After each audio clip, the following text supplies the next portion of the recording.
Bonjour à tous, aujourd'hui nous allons coder notre premier réseau de neurones avec TensorFlow. Dans les années 40, Warren McCulloch et Walter Pitts décident de construire un neurone artificiel en fonction des connaissances en neurobiologie de l'époque. Ce neurone est un neurone logique binaire, c'est-à-dire qu'il ne prend en entrée que des 0 et des 1. Et c'est que quelques années plus tard qu'un certain Frank Rosenblatt décide de donner en entrée de neurones des nombres réels. Alors voilà à quoi ressemble le neurone biologique.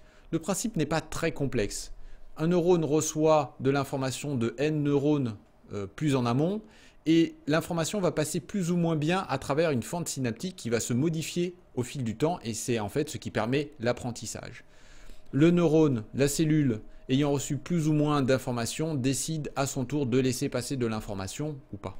Donc voilà à quoi ressemble le neurone informatique. On reçoit de l'information en entrée, x. On pondère tout ça avec un poids, weight en anglais, d'où le W, et on fait passer cette somme pondérée à travers une fonction d'activation. Alors, il était assez logique à l'époque de choisir une fonction d'activation qui soit une fonction à seuil, qui ressemble à ça, une fonction Heaviside. Elle a été remplacée assez rapidement par une fonction sigmoïde qui ressemble à ça, qui est en fait la même fonction, mais le changement d'état est beaucoup moins brutal. Maintenant que l'on a notre neurone informatique, on va pouvoir mettre tout ça en réseau. Et le premier réseau de neurones qui est né est le perceptron. Il y a juste une entrée et une sortie. Le réseau que l'on va faire aujourd'hui n'est pas tout à fait un perceptron, mais un perceptron multicouche. C'est-à-dire qu'on va intercaler une couche intermédiaire de neurones et ça va ressembler à ça. Aujourd'hui, on ne va mettre qu'une couche et on va y mettre, je vais dire au hasard, 100 neurones. Il ne nous manque plus qu'une base de données annotée. On va travailler avec la base MNIST qui est une base de chiffres manuscrits et cette base bien évidemment est annotée puisque aujourd'hui on va faire de l'apprentissage supervisé et les corrections qui vont être faites par l'algorithme d'apprentissage vont dépendre de l'erreur, c'est-à-dire de la distance qu'il y a entre la réponse que me donne le réseau de neurones et la réponse que moi j'attends, d'où la notation dans la base de données que l'on va récupérer. Les images ressemblent à ça et il faudra que notre réseau de neurones classe correctement l'image.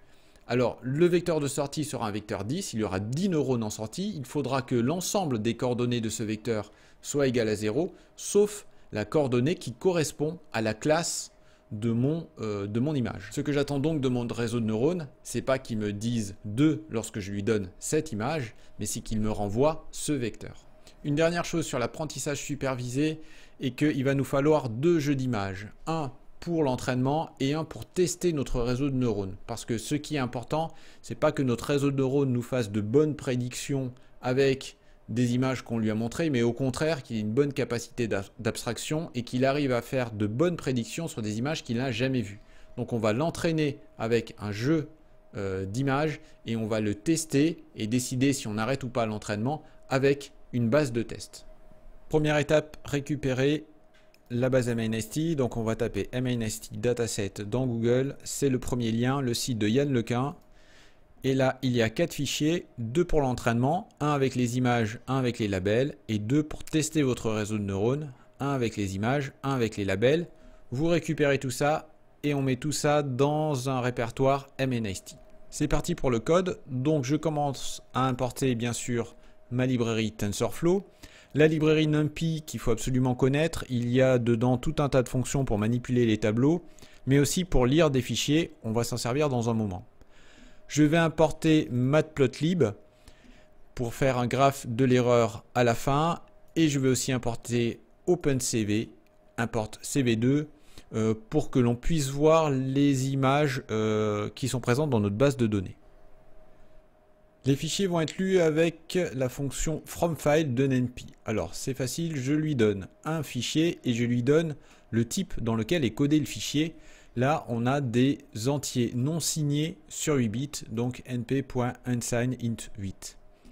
Ensuite il y a un header, une en-tête de 16 octets que je ne veux pas, donc je vais m'en débarrasser de cette manière. Cette fonction me renvoie un tableau et je demande les éléments du 16 jusqu'à la fin, puisque là vous voyez après le 2 points, je ne précise rien du tout.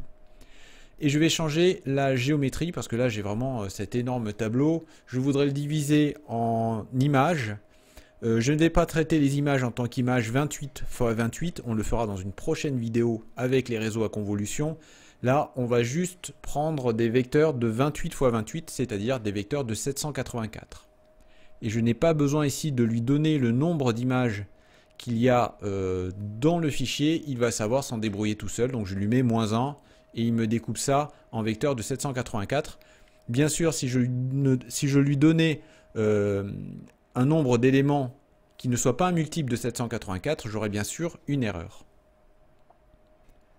Et enfin, comme je ne veux pas des nombres entre 0 et 255, puisque c'est ce que j'ai des entiers non signés sur 8 bits, moi je veux des nombres entre 0 et 1, donc je divise par 255.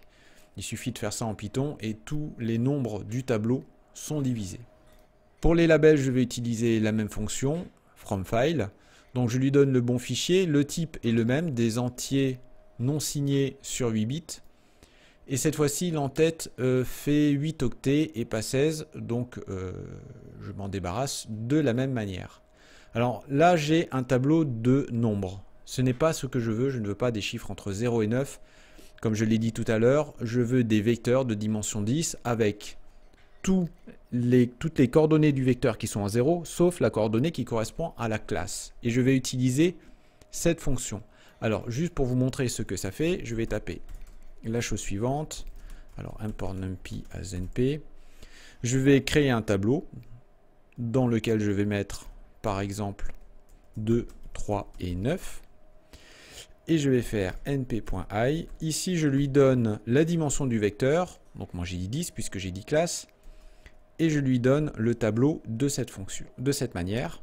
Et là, qu'est-ce que j'ai? Vous voyez que je n'ai plus un 2, mais un 0, 0, 1 et une série de 0. Mon 3 s'est transformé en 0, 0, 1 et une série de 0. Et le 9 s'est transformé en une série de 0, sauf la dernière coordonnée qui correspond à la 10e classe, qui elle est bien à 1, et c'est exactement ce que je veux.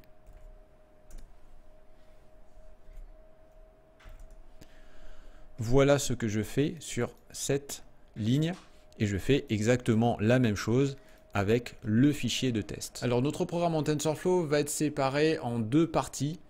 Une première partie qui sera purement déclarative.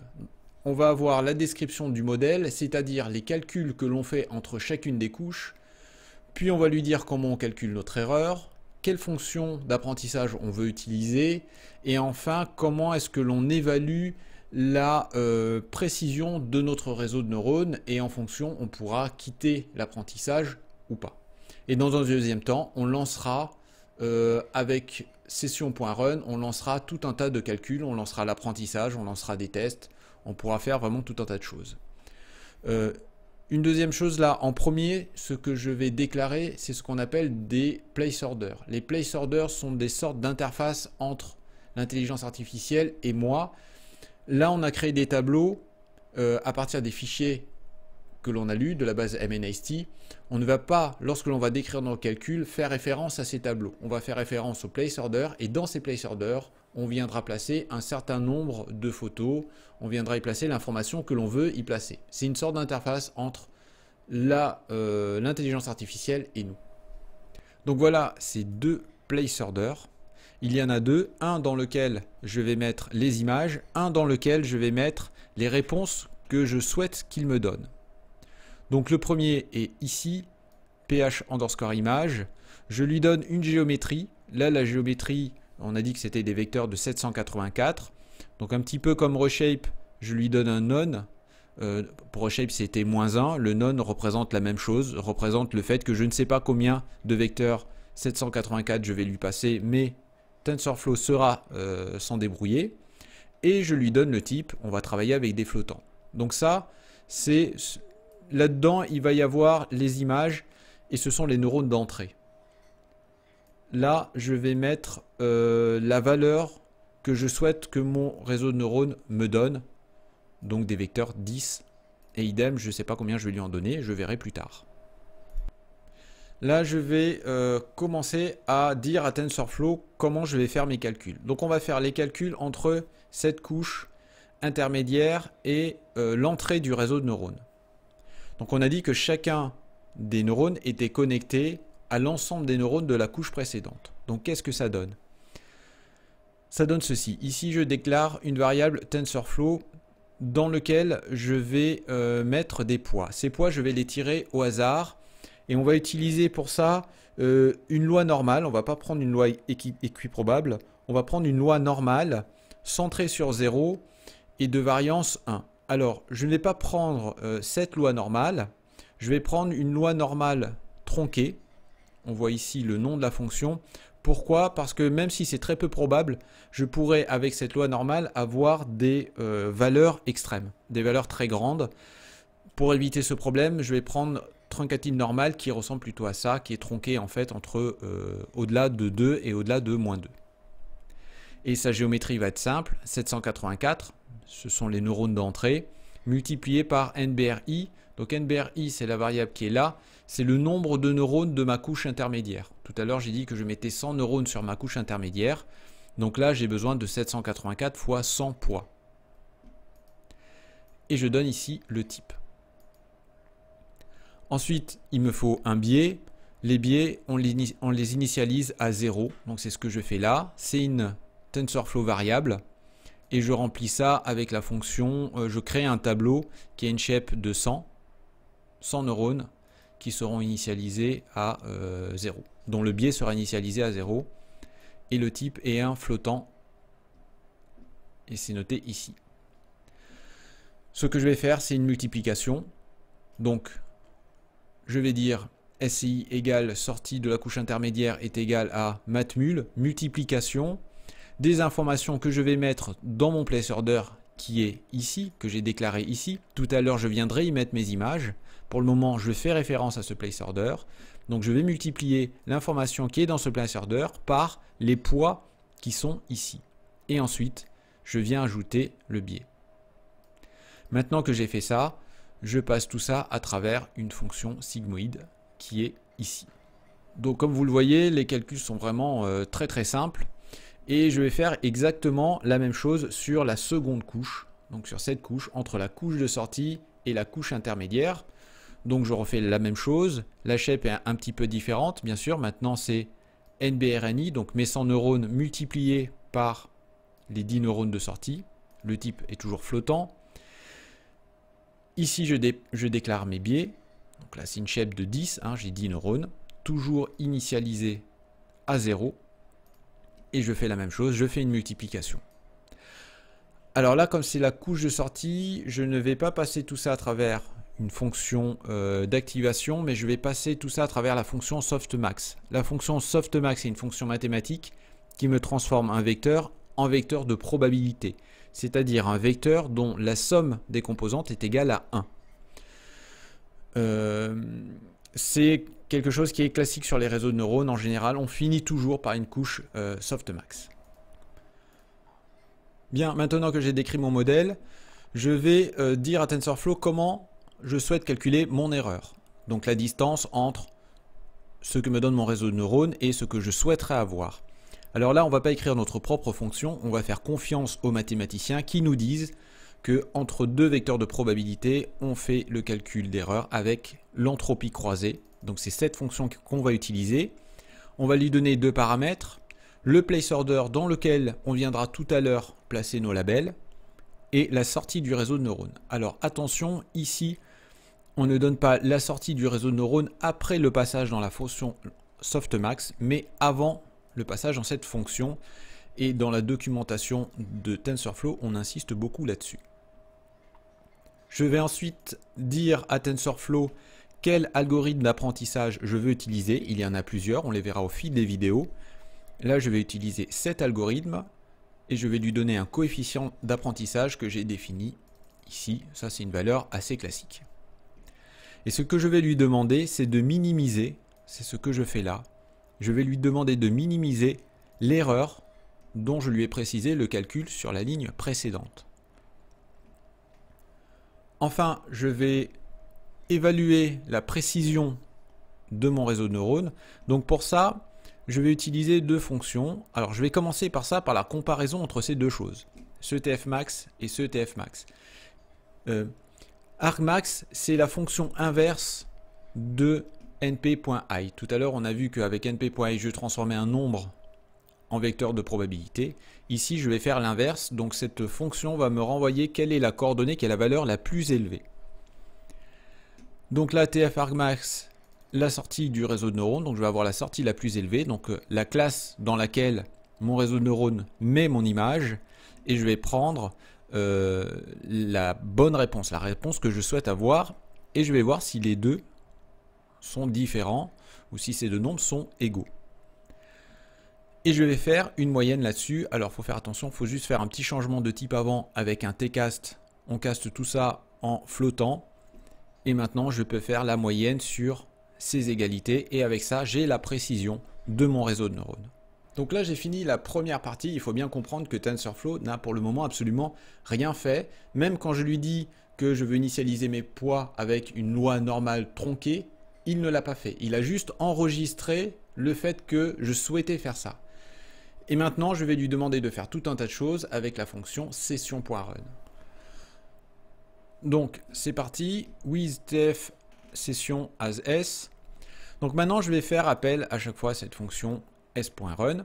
Et le premier appel, en fait, sert à initialiser les variables, puisque, vous l'avez compris, il n'y a rien pour le moment dans ces variables. Donc c'est là qu'il va faire tous les tirages de poids et qu'il va mettre des zéros dans les biais. Ensuite, on va faire un certain nombre d'entraînements. Alors l'entraînement, on ne fait jamais appel une fois à la fonction d'entraînement. On peut y faire appel 100 fois, 1000 fois, 10 000 fois. Là, dans mon exemple, je vais y faire appel 200 fois. J'ai mis le nombre ici. Et on va faire la chose suivante. Donc voilà, là j'ai ma boucle sur mes entraînements. Voilà la première chose que l'on va faire. On va faire un entraînement. Alors, on va toujours faire ça par lot. On ne va jamais donner l'ensemble des images d'un coup parce qu'il y en a souvent beaucoup trop et la mémoire de notre carte graphique n'aura jamais assez de mémoire pour stocker toutes ces images. Donc on va faire ça par lot. Ici, je vais faire des lots de 100. Donc pareil, autre variable que j'ai définie en début de fichier. On va faire des lots de 100 et on va le faire de cette manière. Donc pour range entre 0 et la taille totale de ma base, en avançant par pas de taille batch, donc ici 100, je fais la chose suivante. Je fais appel à ma fonction run et je lui donne ici la variable qui est là et je fais donc référence à ma fonction d'entraînement en lui demandant de minimiser le coût qui est ici, coût qui est défini juste avant. Dans ce coup, je vais faire un calcul donc entre le placeholder qui est là et la sortie du réseau de neurones. Et TensorFlow va dérouler comme ça tout le scénario à l'envers et va comprendre ce que je veux faire. Alors si on déroule justement ce scénario à l'envers, on voit bien que je fais référence à des placeholders. Et pour le moment, je n'ai toujours pas dit ce que je mettais dans ces placeholders. Et bien c'est maintenant que je vais le faire avec le paramètre feedDict. Donc ici, je vais lui dire que dans mon placeholder image, je vais aller chercher des images dans ce tableau et je vais prendre des images du rang batch au rang batch plus taille de batch. Donc par exemple au début, je vais prendre des images entre 0 et 99, puis ensuite entre 100 et 199, etc. etc. Et je donne bien sûr le label correspondant. Et là, je vais parcourir toute ma base de données d'images et je vais réaliser un entraînement ici. Bien, maintenant que j'ai fait cet entraînement sur l'ensemble de la base de données par lot, je vais lui demander ensuite de faire un calcul d'accuracy. Ce que je fais ici, donc l'accuracy, on l'a, c'est-à-dire la précision, on l'a déclaré ici. Et donc je fais la même chose, je fais référence à cette variable et avec feedDict, je remplis mes placeholders. Là, je vais récupérer la valeur ici qui est une moyenne. Et je vais la stocker dans un tableau au fur et à mesure avec cette commande. Ici, j'ai initialisé un tableau à rien du tout et je fais des appends au fur et à mesure de cette valeur. Comme je ne peux pas faire tout le lot, toute la base de données d'un coup, je suis obligé de récupérer chacune des valeurs de chacun des lots. Et ensuite, dans ce tableau, je vais y stocker l'erreur, c'est-à-dire 1 moins la moyenne de toutes les valeurs que j'ai stockées ici. Au fur et à mesure, ça va me permettre tout à l'heure de faire un graphe de l'erreur. Donc mon entraînement est fini, je vais pouvoir faire un petit graphe. Donc ça se passe ici. Ici, je vais dire que mon axe des Y est entre 0 et 1. Je lui demande de faire le graphe de la grille et là, je lui donne donc mon tableau Et je vais préciser un label. Et lorsque je ferai appel à plot légende que je place en haut à droite, il me mettra une légende avec sur ce tableau et sur ce tableau. Donc c'est pour ça qu'ici que je précise des labels, c'est pour générer la légende. Et là, plot show me fait afficher le graphe. Une autre chose que je vais afficher, c'est les vecteurs de sortie de mon réseau de neurones, juste pour voir ce que ça donne. Donc je vais afficher la sortie du réseau de neurones et ce que le réseau de neurones devrait me sortir. Donc là, je vais lui demander de me faire un petit calcul ici, donc avec srun, toujours. Alors, cette variable, si vous vous rappelez bien, c'est le vecteur de probabilité de sortie de réseau de neurones. Donc je lui demande de me calculer ça sur une partie des images de test. Donc là, je vais juste prendre taille de base. Donc là, je lui demande de me faire un petit calcul sur la base de test, les images de 0 à 100. Et là, je ne lui donne que le placeholder pf underscore image, puisque là, pour calculer ça, je n'ai aucune référence au placeholder ph underscore label. Donc là, je fais mon calcul sur un lot. Là, c'est juste une option pour préciser le format de la valeur de sortie des tableaux. Et donc là, pour l'ensemble de ces images, de ce lot de 100, j'affiche ce que me donne le réseau de neurones. Ici, résultat que j'ai récupéré de ce calcul. Et là, j'affiche le bon label, le label que j'attends. Et je fais un image show. Donc c'est là où on va voir justement à quoi ressemblent ces images. Je fais un image show de l'image qui est dans la base de test que je reshape, c'est-à-dire je change la géométrie en 28-28 parce que maintenant je ne vais pas afficher un vecteur de 784, mais je vais bien afficher une image. Et c'est parti pour l'apprentissage, donc Python, et je mets mon nom de fichier. C'est parti. Voilà, les 200 cycles d'entraînement sont terminés, on le voit ici, on est tout de même arrivé à un taux de réussite de 93%, ce qui est plutôt énorme pour un perceptron multicouche. Donc là, on voit la courbe, on voit les deux courbes, elles sont quasi confondues. Et on va voir maintenant les images de la base de test. Voilà. Les images d'une écriture manuscrite. Donc là, on a un 7 et on voit que la sortie du réseau de neurones nous annonce 7 et il est plus que sûr. Là, il est à 100% sur le 7, donc tout va bien. On va voir les images suivantes.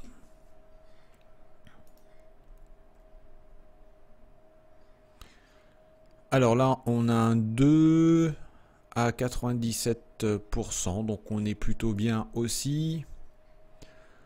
Le 1, tout va bien. On va essayer de voir sur les images sur lesquelles il se trompe. Ah voilà, là il y a un 2 et un 5 qui sont confondus. On a un 5 qui est pris pour un 2. Donc là on a 72% sur le 2 et vraiment un tout petit peu du 5. Donc une erreur. Mais c'est normal, on n'a pas un taux de réussite de 100%, on a 93%. Voilà, et vous pourrez donc regarder les images de cette base et essayer éventuellement de comprendre pourquoi ça ne marche pas. Bien, alors on arrive à un taux de 93%, c'est absolument énorme pour ce type de réseau de neurones, mais il faut voir que là, on a une base de données qui est vraiment très propre. On a, donc vous l'avez vu, une base manuscrite, c'est écrit en blanc sur fond noir, il n'y a rien pour troubler le réseau de neurones. On va voir que sur des images un tout petit peu plus complexes, on n'aura pas du tout ce genre de résultats et il faudra passer à des réseaux plus complexes, dont les réseaux à convolution.